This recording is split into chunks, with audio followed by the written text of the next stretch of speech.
as war with Russia follows Moscow's invasion enters its 500th day today.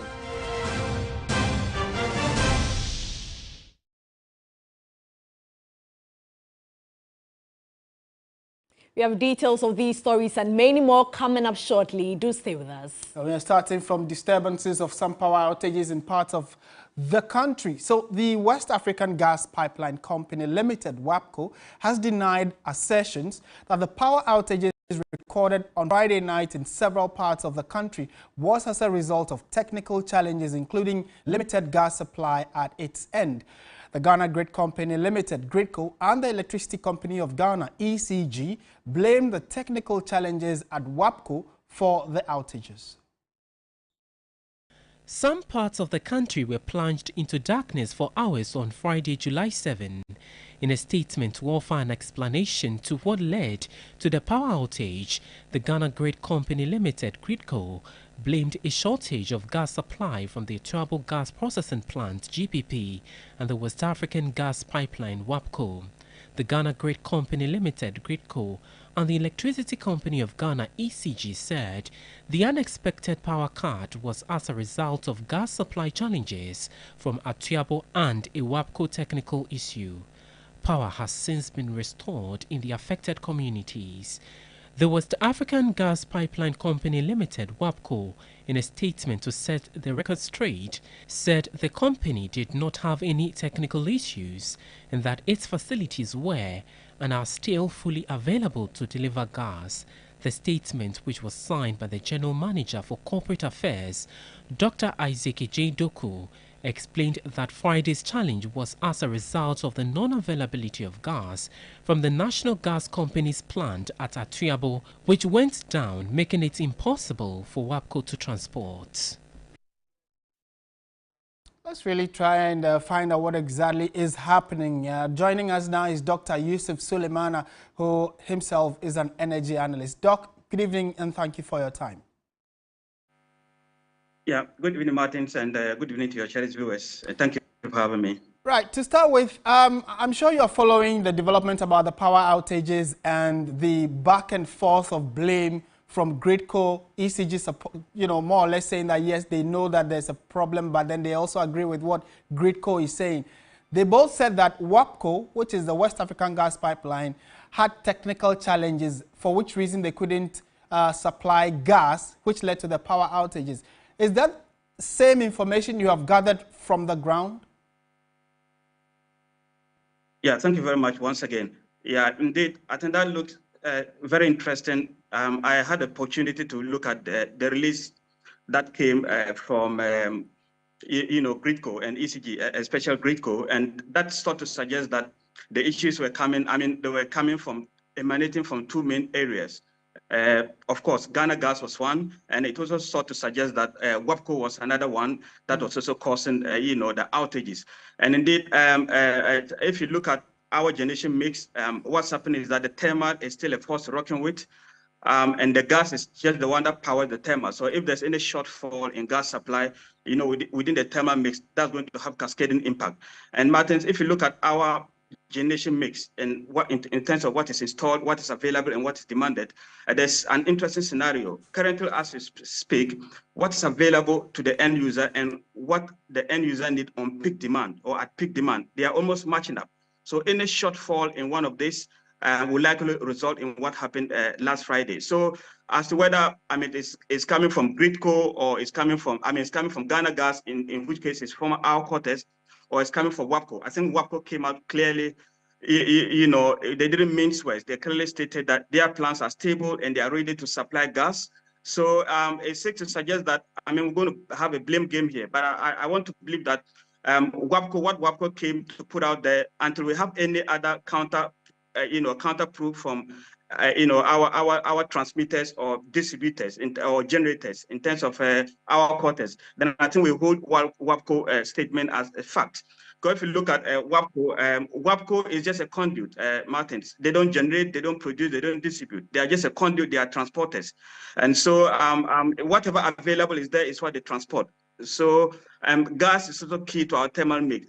So what's happening is that once there's this shortfall like what we have, and that's likely going to result into what we're having now. So clearly, I think it's coming from Atuabo Gas, not WAPCO at this moment in time, until we get something to counteract that matter. Right, and that Atuabo is under Ghana Gas more or less. So I mean, as an expert or an analyst in this space, would you say this communication could have been better, put out, especially that these institutions could have better communicated amongst themselves, so we have one statement that seems to address the concern?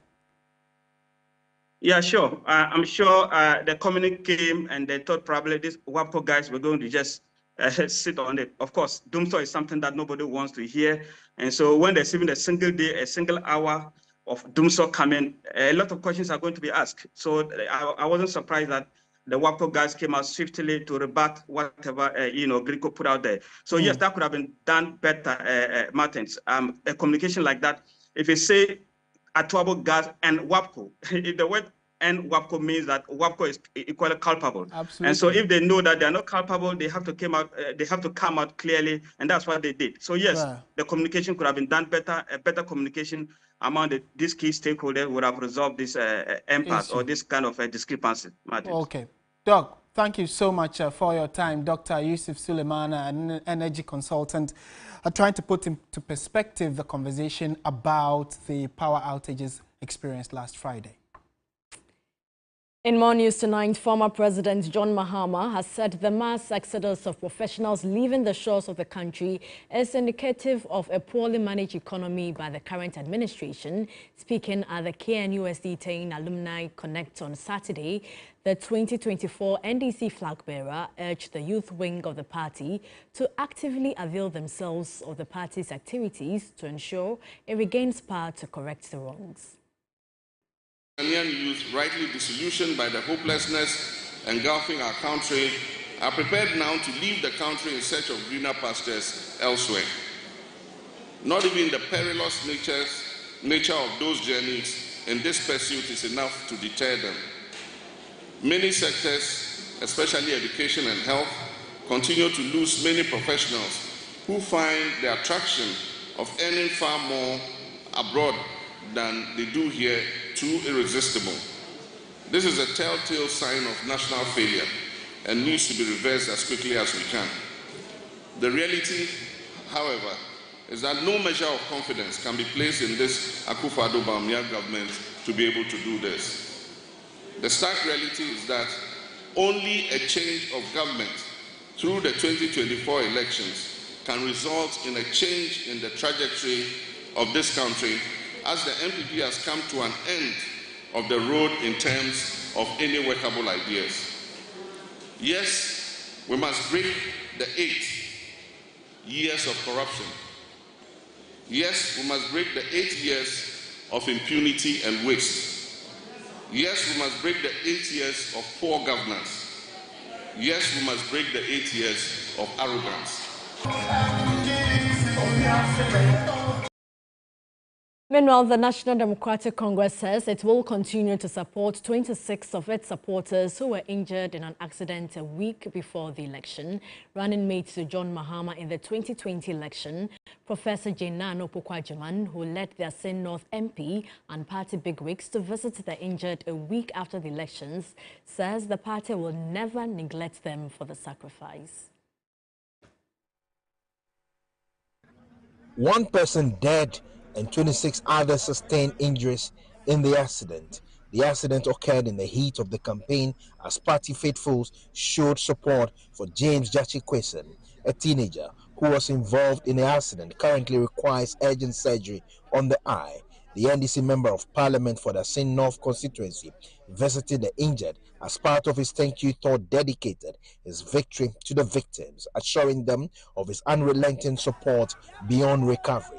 The party has initiated moves to ensure a smooth burial of the middle-aged woman who died on the spot during the accident on July 15th. James Kwesen presented all 26 with funds to aid their daily needs. The party has also awarded scholarships to the 4 children of the deceased until university. Professor Jenano Pokwajiman, running mate to John Mahama in the 2020 elections, says the party will be unrelenting in its support for the victims. Komla Kluche, TV3 News, Assin North. Meanwhile, the National Democratic Congress is gearing up for its victory rally at Assin North. The party's candidate, James Gyakye, won the June 27 by-election held in the area. Komla Kluche is in the area and joins us. Thank you so much for your time, Komla. Tell us more about preparations for the rally. Well, I'm currently speaking to you from the Methodist School Park here in the district capital of the Assin North constituency. That is Breku, to be precise. This is where the rally is going to take place. Remember, that's on the eve to the voting. The NDC decided not to do a big rally, but decided to rather do a door-to-door. But now that they have secured the victory, they have decided to do a big rally, and it's at the same place that the NPP is doing theirs. And so this is going to happen tomorrow. In fact, they started the weekend-long activity with Muslim dedications. They went to a church today, and later they visited the victims in that gory accident. John Mahama will be leading the crop of party bigwigs to throng the area tomorrow. The chairman of the party, Professor Jenano Pukwajiman, and then also the minority leadership will be a host of MPs have inundated the Assin North constituency again. This time around, it's only the NDC MPs who have come to the constituency, all gearing up for that rally tomorrow. It's expected that a lot of discussion is also going to go on regarding the trial of James Gyakye. And remember, a lot of talk has gone on in the past week about what is going to cause that he should, the state should leave him alone and all that. I am quite sure that when John Mahama mounts the stage tomorrow, possibly he's going to be reiterating those calls and other bigwigs of the party saying that. But I mean, in terms of the people reacting to this, they say this is a better victory that they have, and that is preparation towards the 2024 elections, and that they are confident that they will give all the support to James Gyakye to be able to represent them properly in the legislature. Komla, thank you so much for the update, and my colleague Komla Kluche in the Assin North constituency. We're staying in politics this time around to the camp of the New Patriotic Party, because the national executives of the NPP will have it tough supervising the party's presidential primaries as aspirants take aim at each other. Jabs over the last few days among leading candidates has highlighted what analysts say is the most crucial decision for the party and its future. Christian Yali reports. One thing which is certain is that the race for who leads the governing New Patriotic Party will go down right to the wire. Not only for its competitiveness, but certainly a battle that could potentially leave the governing party scared ahead of the 2024 general elections, amidst its quest to break the eight. As the campaigns begin to take shape, so have the salvos. Dr. Baumia, who is currently meeting delegates in the party's stronghold, minced no words in calling out his fellow contender and the man who believes a Druniso. We a politician, danger of and yes, why you want to make go in the mass? Uko court to soon go in the massive. O political career, no, I say, and yes, if you not Nipa Bedre through so we I got in a box. You be so we are there, wait to me, we are there, too quiet. When I sacrificed to stay in the dock at the Supreme Court, when they were finding excuses to defend the party at the court, no one said it is my time. Now they are saying it. Alan Chamatin, who has ended his tour of the Greater Accra region, was less frontal with his response, only stating he could not destroy anyone's record for his. I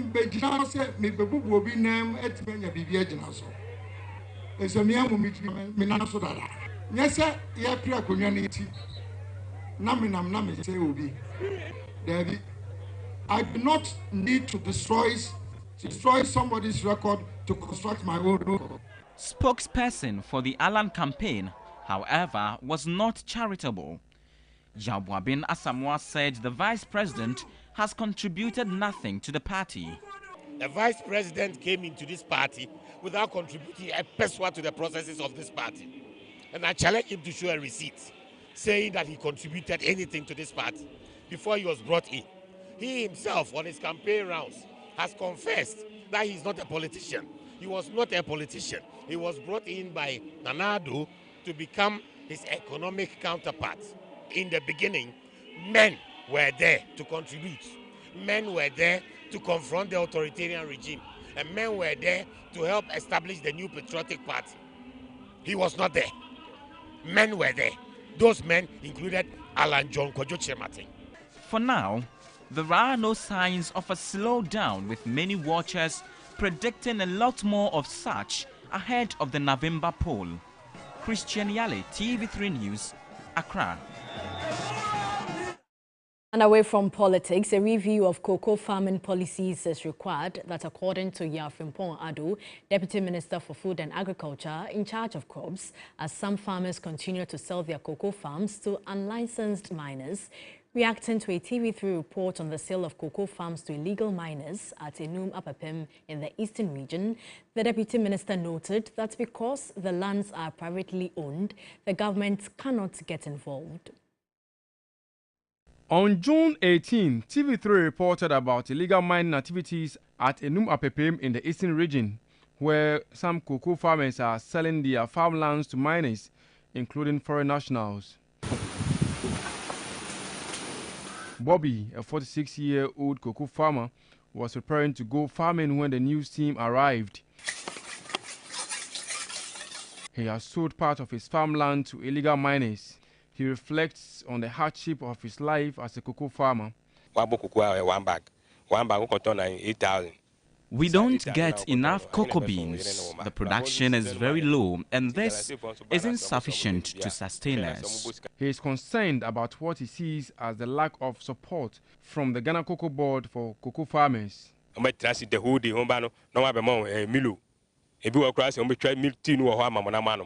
The officers usually don't visit the farms when they come around for inspections. It prevents them from getting accurate information. One of the leaders told the news team they don't forcibly take the land from the farmers.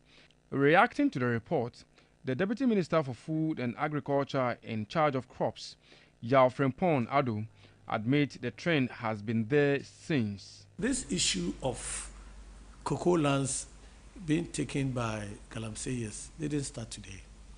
And there are factors that account for this. And it's been like that for a long time.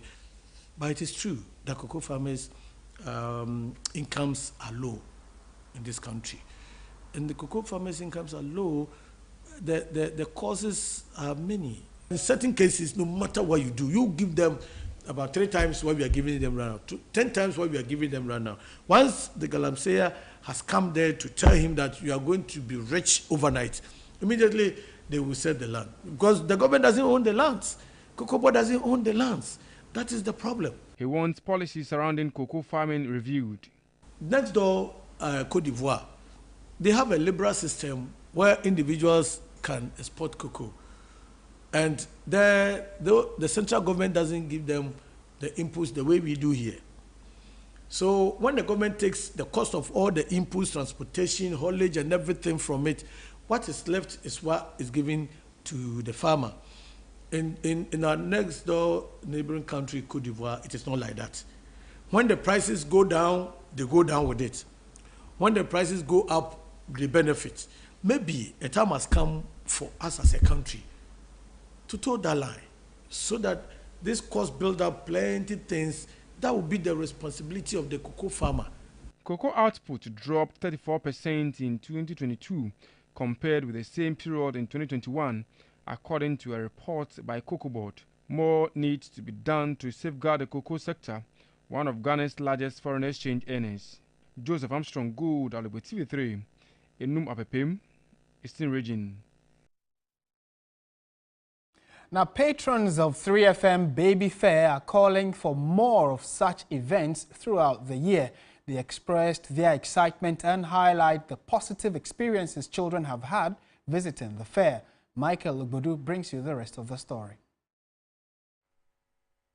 So it's day 2 of the 3FM Baby Fair happening here at the Marina Mall, and as you can see, so many kids and their families trooping in, having fun, engaging in various activities and sports, having fun. And yes, in the background there's a lot of brisk business going on with our over 20 exhibitors busy selling their wares, doing brisk business to the patrons who have come and to be part of the program. Well, the parents who have come with their kids are actually very pleased with the program, and they want more of such events to be organized. Oh, very fine, nice. I'm so happy. So tell me about the kids. How's the whole experience been so far? Oh, cool.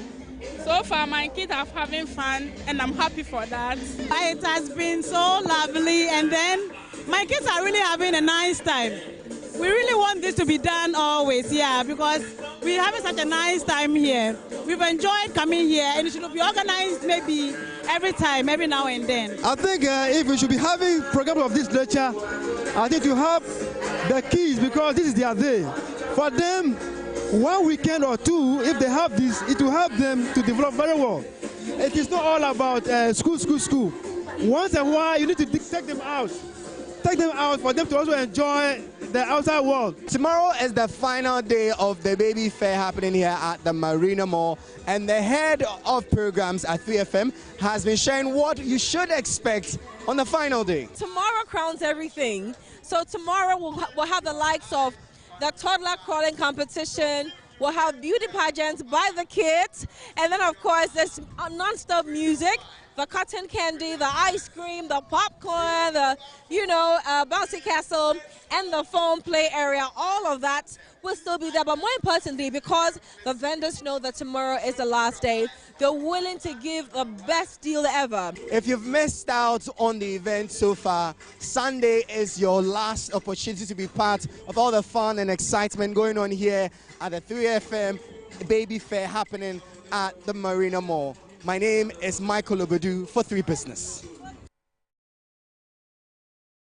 The Mövenpick Ambassador Hotel in Accra has relaunched its newly renovated Ballroom 1 and 2, solidifying its position as a premier venue for conference, events and gatherings.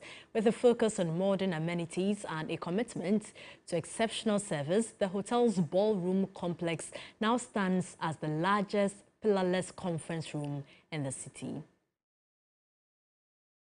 The Mövenpick Ambassador Hotel across Ballroom 1 and 2, located on the ground floor, provide a sophisticated and flexible space for large-scale events. The renovated ballrooms offer air conditioning, complimentary Wi-Fi, a dedicated foyer, private access, a kitchen and a reception, and a registration area for event logistics.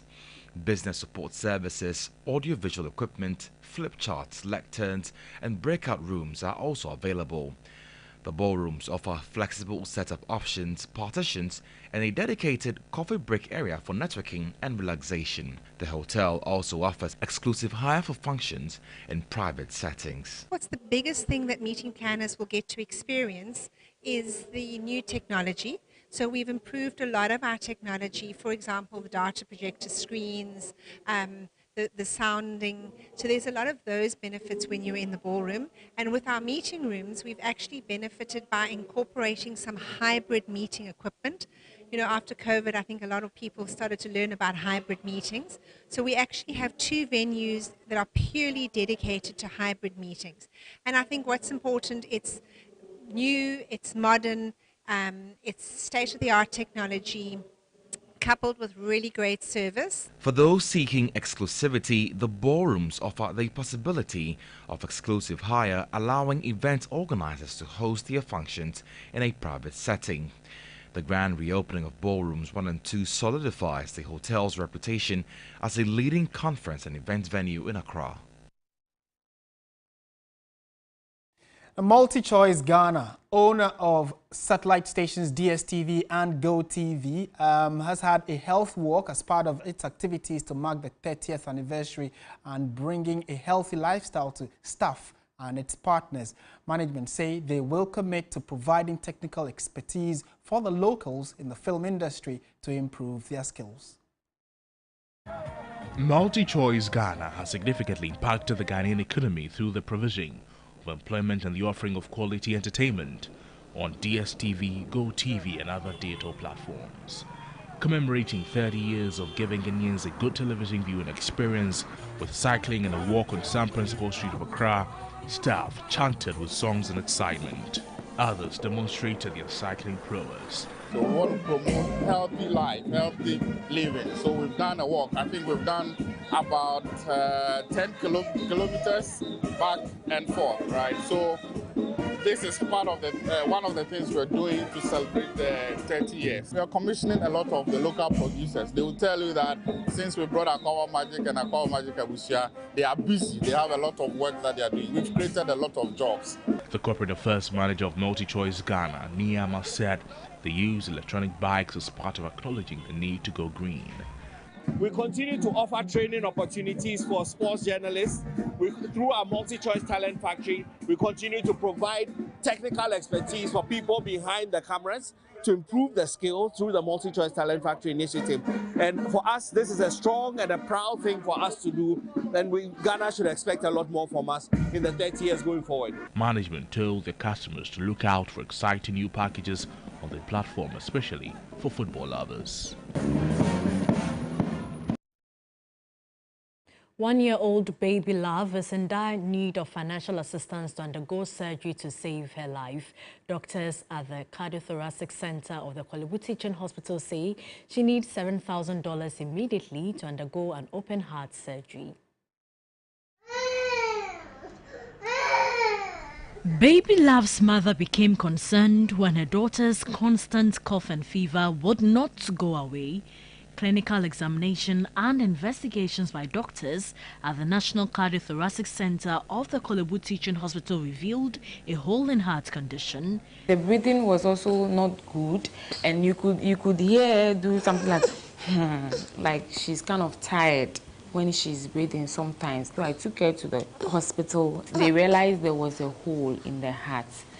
Baby Love needs the CD equivalent of $7,000 to undergo an open heart surgery to correct the defects, an amount her parents cannot afford. We are told that until we do an open heart surgery before she could be fine. It has really affected her weight and her breathing, and sometimes the way she pants also. So we need $7,000 and honestly, we can't afford, so we are appealing for help. To support Baby Love, kindly send your donations to 3 Foundation's Momo number 059 74 33 110, reference Hole in Hearts, merchant ID 120494, or to the Zenith Bank Tudu branch, account name 3 Foundation, account number 6010603927. You can also donate personally here at TV3. Let's help save Baby Love's life. No amount is too small. Indeed, no amount is too small, and we are asking on your benevolence to help save this little child. You're still watching News 360 on TV3. Stay with us. We have other stories right after this.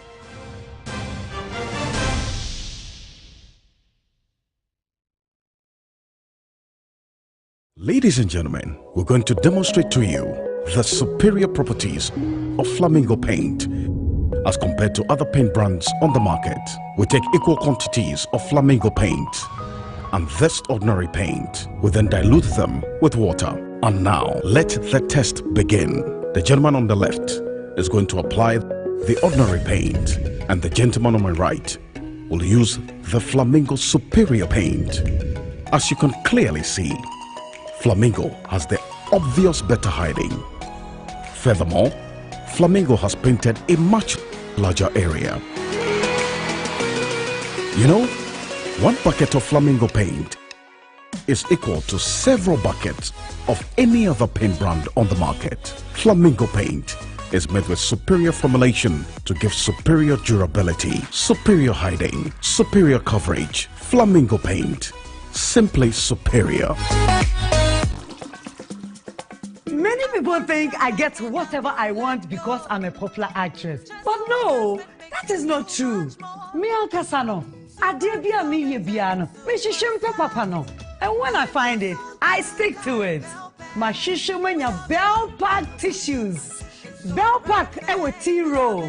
Bell Pack tea roll. Soft, but not weak. Strong, but not hard. It is smooth. Me yusua, me hot tummy. It's just perfect. Same as the kitchen towel. What about what? What me the papaye? What me soki? Echimu esa pepa. One Bell Pack kitchen towel lasts longer and saves you money. It's time you switch to Bell Pack today. Say your pocket tissue, table napkin, tea roll, and a kitchen towel. Bell Pack is simply the best. It's just perfect. Nothing feels so good like Bell Pack. Money there, 1 MP. They want 539 chop money a big jar. You chop money no pay biara. I want no 20 fan bremo. Abra obed dial *446#. Na select option 2 no. Nature day 539 chop money. Try direct 2 no. Na this kind of try no mo 40 times. Direct 3 no. Na this kind of try no mo 400 times. Na direct 1 no. But this kind of try no mo 20 times. What means swap permit numbers no. Now what didn't what me have our man so every bako. I could see a dear sankron. Any dear, I am rekeke. Today 539 direct. Nanuni lotria, and more when you are be brave, and you can papa. With me, D. You will chop money on a pebiara. No for good mobile wallet so. Dial *446#. Nature Dewa 539 chop money. Dewa. Whenever you fly to space or take your first step as baby, Soft Care always stays with you. New Soft Care Space Series is rooted from space technology. Keeps you dry and comfortable for 12 hours long. Offers you the most effective protection during your space journey. Soft Care. Protect your leap.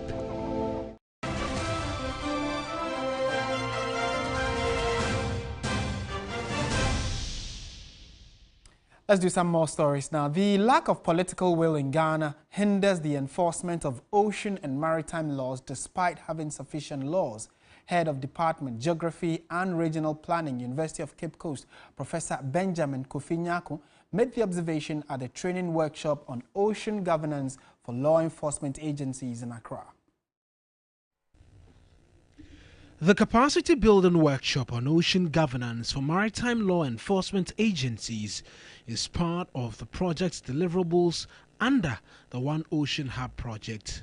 The rule is to understand that if the trawlers come into the exclusive zone, then it may affect the livelihoods of the artisanal fishers. So their role is to understand that if they don't enforce the rules, then our fisher folks will not have any means to live on. The project, in collaboration with the University of Cape Coast and the UK Research and Innovations Global Challenges Research Fund, aims to support vulnerable groups in Africa and small island developing states in designing innovative ocean governance strategies. There are other threats which I don't think we have the capacity to look at, but our own is to understand fish stock within the ocean and how to protect our fish stock from dwindling, which is happening now. Effective ocean and maritime rules implementation requires overcoming political polarization and promoting teamwork among all parties involved. Ghana's maritime ecosystem faces issues due to political interests prioritizing short-term viability over immediate political advantages. Prioritizing long-term environmental viability requires a shared commitment. Ghana has renewed its family planning commitment to improve access to quality family planning services by 2030.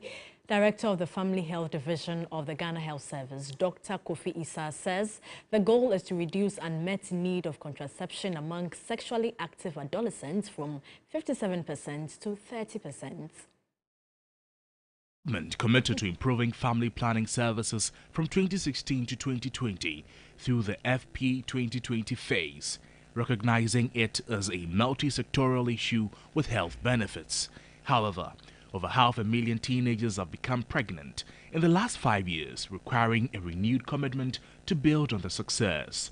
We are committing to reducing unmet need for contraception among sexually active adolescents. It's very critical that we ensure the implementation of family planning behavior change promotion through correct, consistent, and targeted social and behavior change communication. Youth Focal Point representative Francis Okoama emphasized on the need to involve the youth in family planning services and discussions. Now that the commitment has been, launched in a very soft way, we now have to go back to the community and ask the young people, how can we achieve it? Because they know the problems. So it's very good to go down to their level and get the solutions that the young people need. The UNFPA reiterated its commitment to provide continuous support to government to ensure FP 2030 goals are met. UNFPA, USAID and other partners were all committed to carrying out our convener roles. We pledge to continue to support government's efforts in achieving the FP 2030 commitment. The FP 2030 is central to achieving the Sustainable Development Goals 2030. The Buem Traditional Authority has been urged to take action to address all outstanding chieftaincy concerns and be represented at the regional and national houses of chiefs.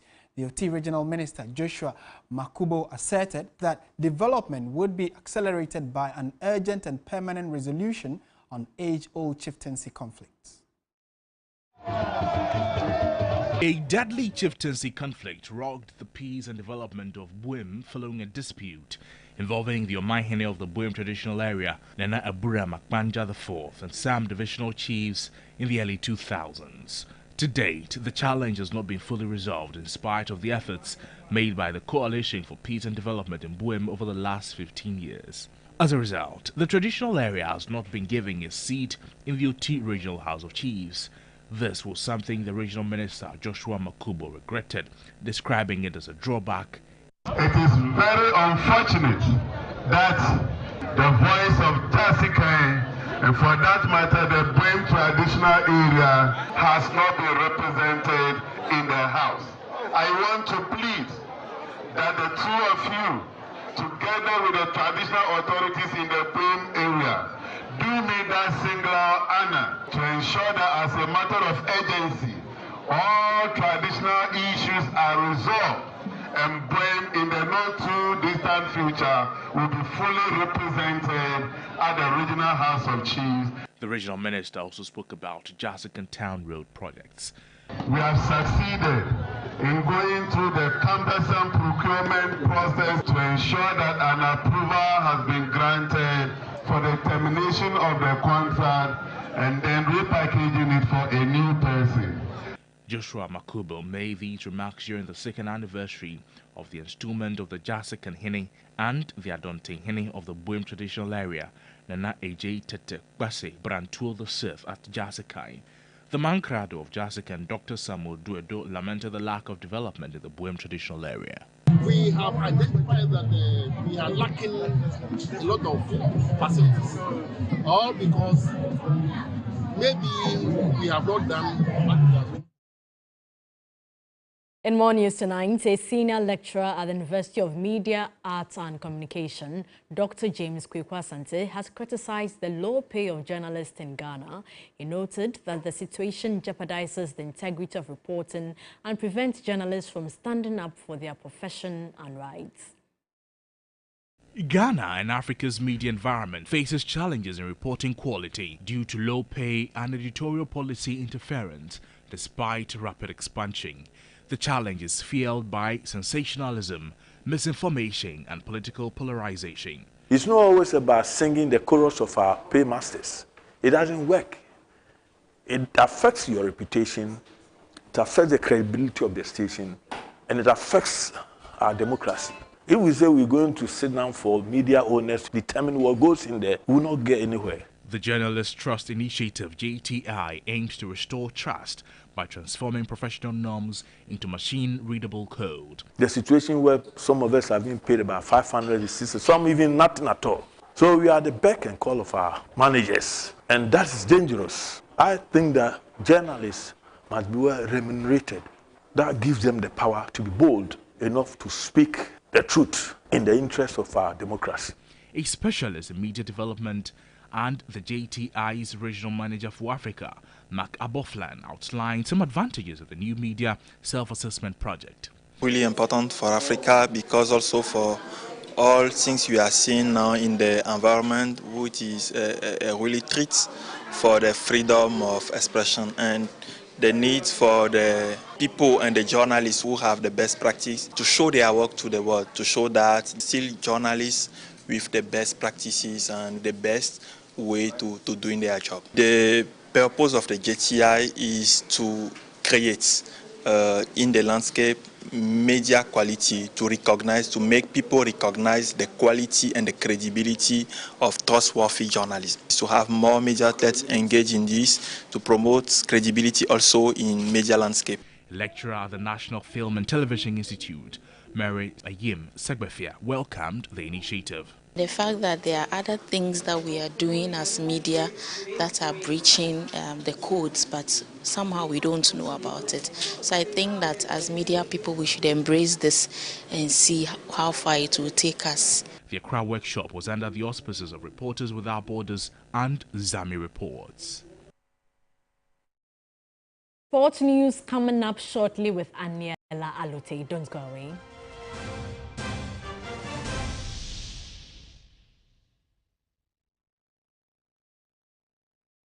GASM, with over 50 years of experience, has various grades for various jobs. The GASM Extra 42.5N is suitable for ultra-high strength structural application like bridges, dams and high-rise buildings. The GASM Super Strong 42.5R was made for high structural applications like precast concrete and block manufacturing. The GASM Super Rapid 32.5R is here for normal building foundations like strip foundation and other ordinary concrete works. The GASM Super Cool 32.5N is best for all block laying, tiling and other mortar works. Never believe that one grade of cement can be used for all jobs. Choose GASM cement always. GASM, 4 cement grades, excellent customer value.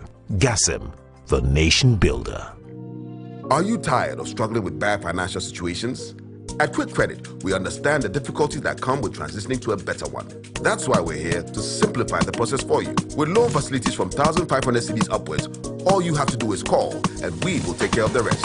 All you need is your national ID. No savings, no collateral, no susu, no deposits, and no account opening required. Quick Credit has you covered. Whether you're expanding a business, starting a new one, facing an emergency like school fees or funeral expenses, or even just in need of a salary loan.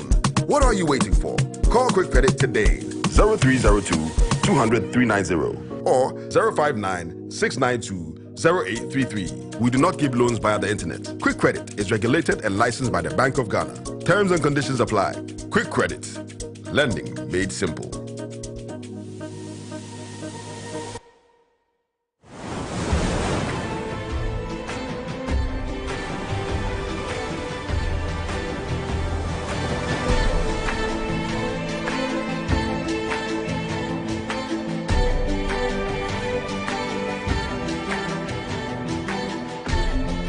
Crown your style. New Ohima collection from GTP. Now available at any of our accredited dealers nationwide or any Woodin shop. GTP. Life styled. The fishing industry in Ghana is of prime importance to the economy and the well-being of the people. Sadly, this critical industry faces a hidden threat that threatens its very existence and survival. Join us as we shine our spotlight on the canker of illegal fishing, a practice that has devastated our marine resources, depleting our fish stock, leaving our fishermen with empty nets, fish processors struggling to survive, and our communities in dire straits. We delve into safe fish handling and processing, certification and licensing schemes, We focus our sharp lenses on child labor and trafficking in fishing communities to demand accountability and responsiveness from duty bearers. Join 3 Foundations advocacy for Ghana's fisheries recovery through missions compelling and captivating advocacy. Keep an eye out on TV3. This program is under the auspices of the Feed the Future Ghana Fisheries Recovery Activity, funded by USAID, from the American people, live on News 360 and across all Media General social media platforms. By Gentleman Cosmetic Range, Bell Pack Tissues.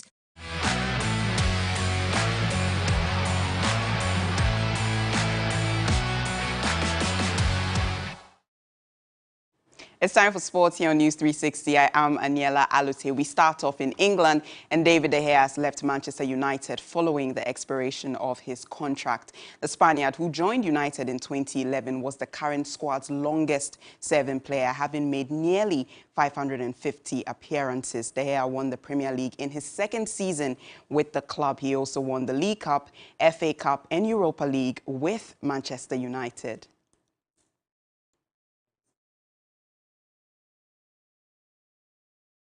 Still in England, new Chelsea manager Mauricio Pochettino is confident that the team will only get better. At a press conference where the West London club presented him, the Argentine said he hopes to deliver his ideas quickly.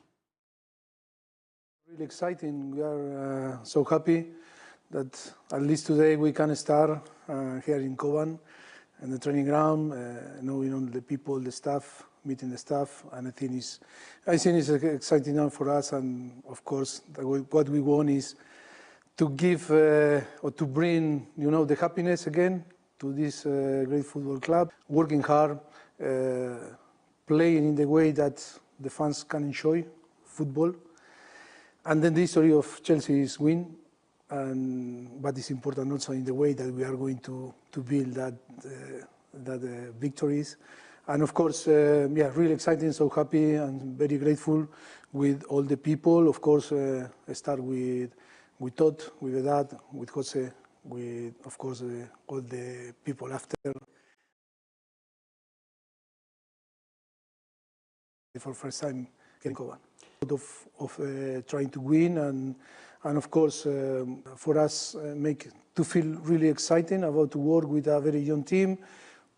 In a different approach, of course, than in the past, but I think we need to all understand that we need to work really hard, but in the same time, create a very good atmosphere on the training ground to build the successful for the team in the next few years.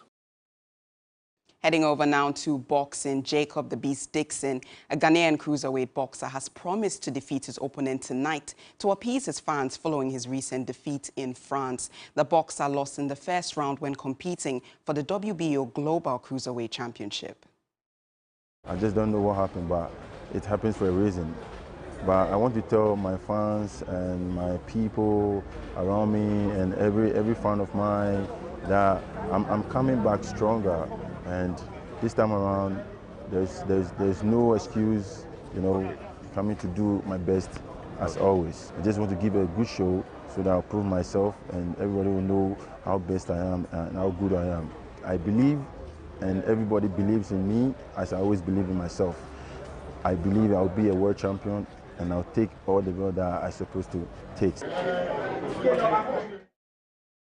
Moving on to tennis, world #1 Carlos Alcaraz held off a spirited challenge from 25th seed Nicolas Jarry to match his best Wimbledon run.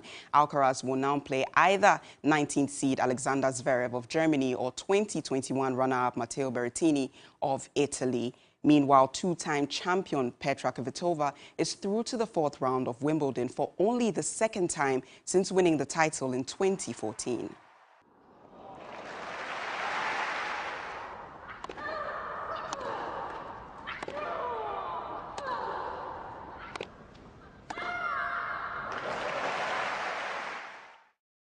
That will be all for sports here on News 360. I am Aniela Alute. Up next is entertainment news. Entertainment news segment is brought to you by Awake Purified Drinking Water, GTP, Still Timeless, Vodafone, Further Together, and powered by 3 Entertainment.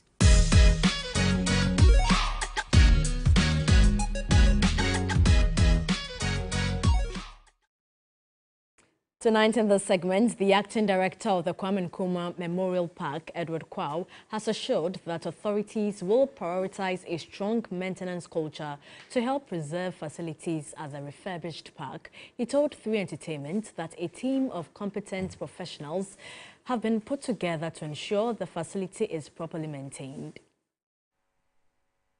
How do we ensure that we maintain this? Because I can imagine when it was newly done years ago, it was spectacular, it was beautiful. What plan or mechanism have we put in place? So thanks to the Ministry of Tourism, Arts and Culture, our able Minister, Dr. Awal, a whole team is being set up or put together to make sure the place runs and doesn't run down and is maintained properly. Okay. Standards will be kept. So be rest assured that the place will be okay. When you say standards will be kept? So fountains will still run. Okay. As it should.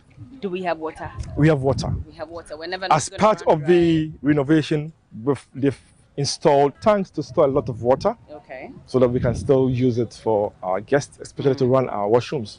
It's very important in terms of health. So that has been done for us. So key thing that were not there has been more or less solved for us. So we hope to keep it like that. Still on entertainment, the CEO of the National Tourism Development Company, Kojo Entry, has said that authorities consulted broadly to ensure that the history and story captured at the newly commissioned Kwame Nkrumah Memorial Park are not adulterated. How did you carefully say, or how did you make sure you selected the right people who would be able to tell the authentic story and not an adulterated one, as we have experienced in some parts of the country? Bella, it was extremely important, and this informed even the design, the selection of photos, the curation that you see.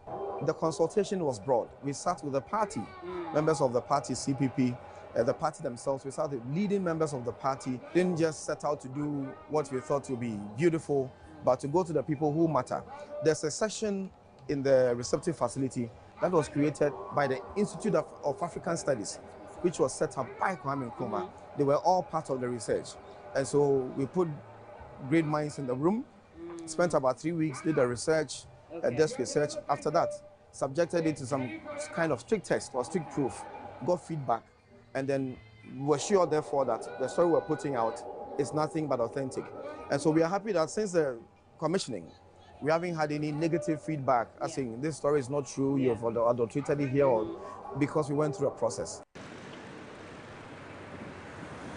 Meanwhile, the refurbished Kwame Nkrumah Memorial Park in Accra has been temporarily closed down. Authorities closed the facility down at midnight on Friday, July 7, and it is expected to be reopened on Tuesday, July 11.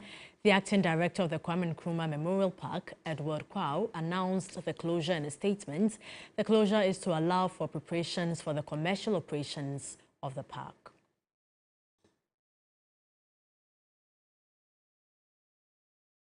That's it for the segment. Coming up, international news. Ukraine's Volodymyr Zelensky has posted a video of himself visiting an island that became a symbol of Ukrainian resistance as the war enters its 500th day. At the start of the war, Ukrainian soldiers defending Snake Island famously defied an order from a Russian warship to surrender. The Black Sea island was seized by Russia, but later reclaimed by Ukraine. In a video, the Ukrainian president called it a place of victory that would never be reconquered. Zelensky described it as proof that Ukraine would return every inch of its territory taken by Russia since the war began on 24 February 2022. U.S. Treasury Secretary Janet Yellen has called on China to work with Washington to fight the existential threats of climate change. Speaking on Saturday, she said the two countries, the largest greenhouse gas emitters, had a jointly responsibility to lead the way on climate action. She called on China to support the U.S.-led Green Climate Fund. Yellen is on a 4-day trip to Beijing in an attempt to boost relations between the two countries. Malawi President Lazarus Chakwera has ordered the country's education authorities to immediately start introducing the Swahili language into the country's school curriculum for easy business communication with Swahili-speaking countries. Chakwera spoke during a televised joint news briefing with visiting Tanzanian President Samia Suluhu Hassan about ways to strengthen bilateral relations between the two countries. Education experts in Malawi have said learning the Swahili language, which is one of the most spoken languages in many parts of Africa, would help Malawi boost trade partnership with Swahili-speaking countries. Tanzania, which is a predominantly Swahili-speaking nation, is among neighboring countries where most Malawian traders go to buy their goods, including clothes and motor vehicle spare parts. Many complain about the high cost of Swahili language interpreters.